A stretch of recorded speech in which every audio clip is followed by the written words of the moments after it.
Good morning, ladies and gentlemen. My name is Derek Nepenak, Grand Chief of the Assembly of Manitoba Chiefs.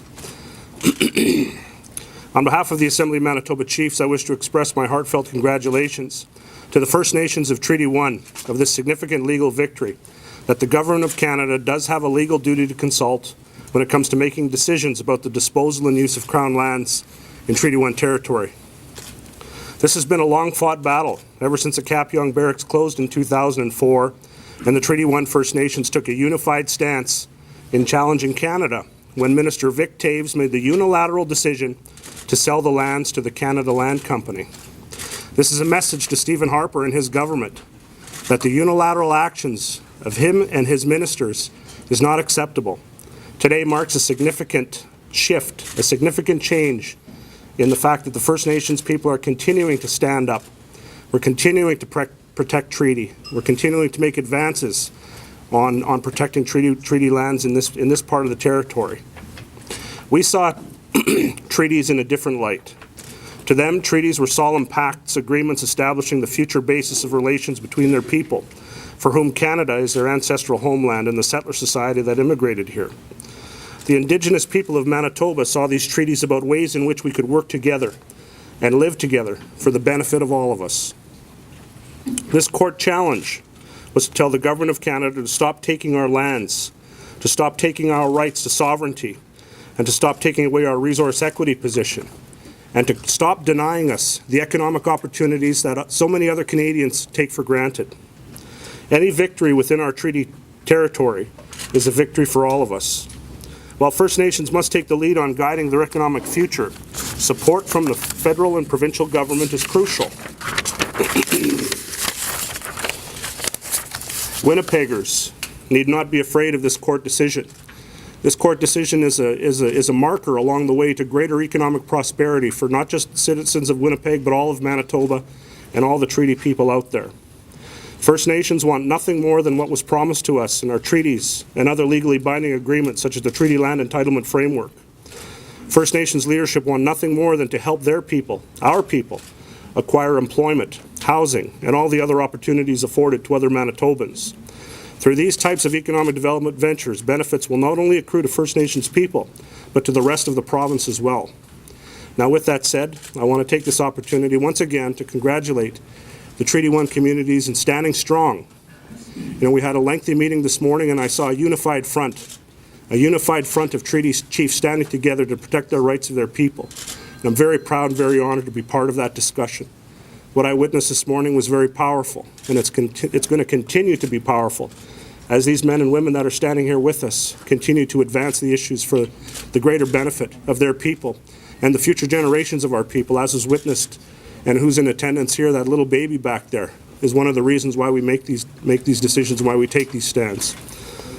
So with that said, I'd like to introduce the Treaty 1 spokesperson in this particular matter, Chief Glenn Hudson from the Peguis First Nation. Miigwech. Thank you, Grand Chief.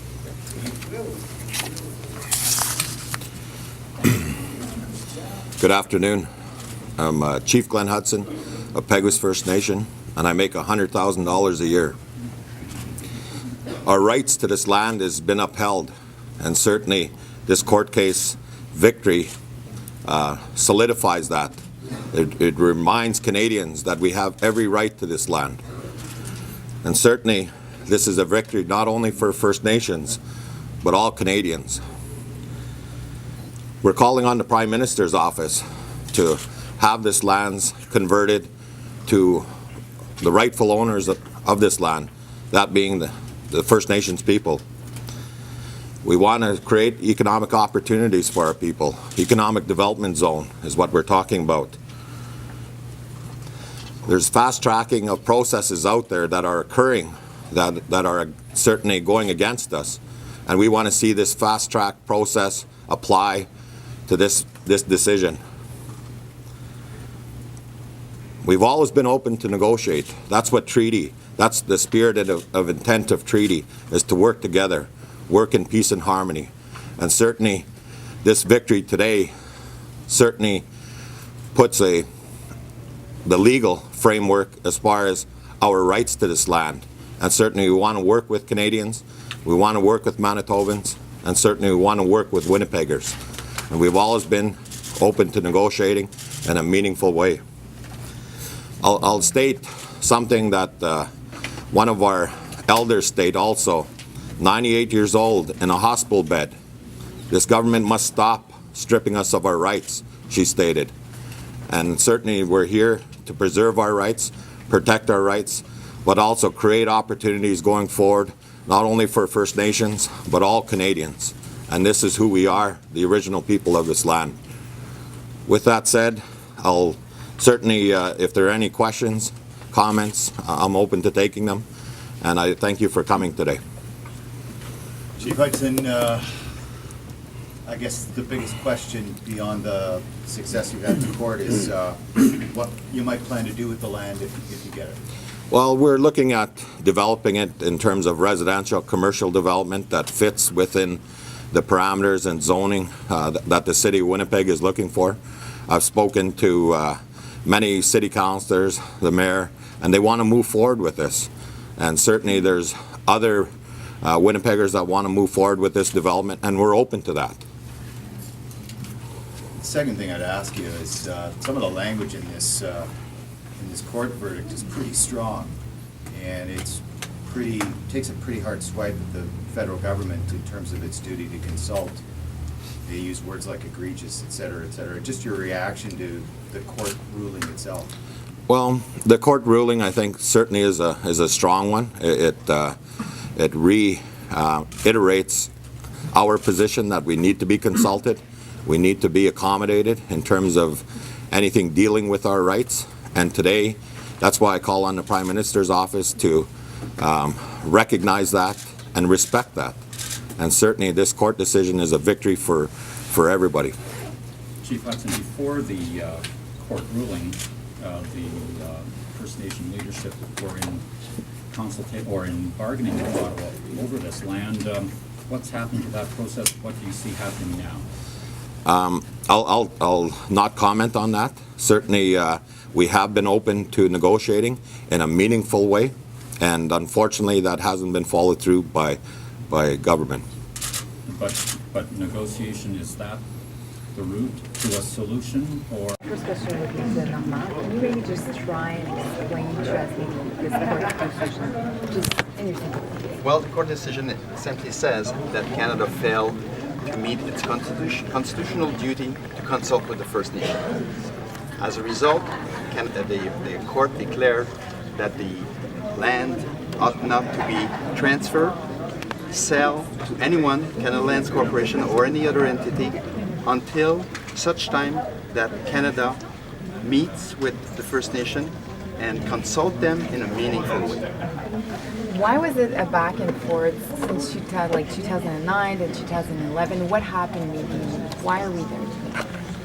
Well, why we're here today, at the outset, Justice Campbell rendered a decision.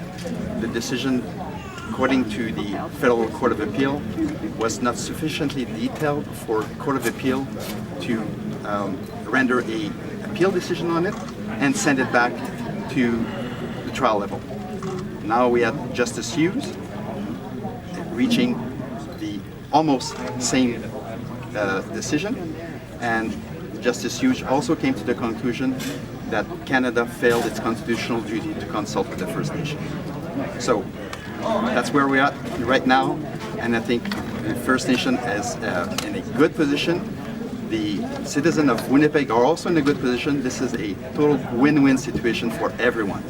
The First Nation will reach their aspiration to as a First Nation, and the citizen of Winnipeg will also see a resolution of this impasse. Isn't this just a partial victory, though, because the court is saying there was not enough consultation? It's not saying, well, you get the land and you can do what you want with it. This is a total victory for the First Nation. The notice of application, which was filed because Canada failed to meet its constitutional duty to consult. The First Nation have now reached a total victory on that point.